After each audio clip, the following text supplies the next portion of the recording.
नमस्कार, मी सुद्धा महाराष्ट्र खबर न्यूजमध्ये आपल्या सगळ्यांचं स्वागत। महाराष्ट्र पुन्हा एकदा एका धक्कादायक घटनेने हादरलाय।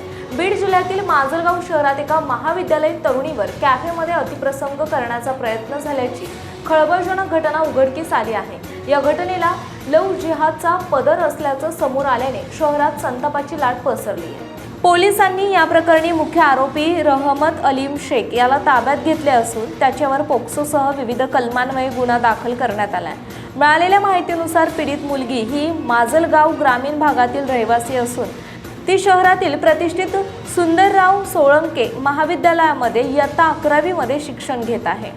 मुलीचे आई वडील मजुरी करून कुटुंबाचा उदरनिर्वाह करतात। पीडित मुलीच्या एका मैत्रिणीने शैक्षणिक साहित्याची देवाणघेवाण करण्याच्या बहाण्याने तिला शहरातील एका कॅफेमध्ये बोलावून घेतले होते।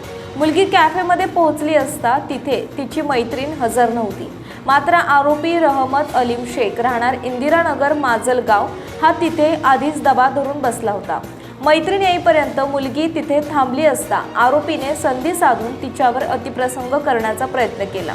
कॅफेमध्ये काही हिंदू तरुण उपस्थित होते। त्यांच्या लक्षात हा संशयास्पद प्रकार येताच त्यांनी तातडीने धाव घेत मुलीला नराधमाच्या तावडीतून सोडवले।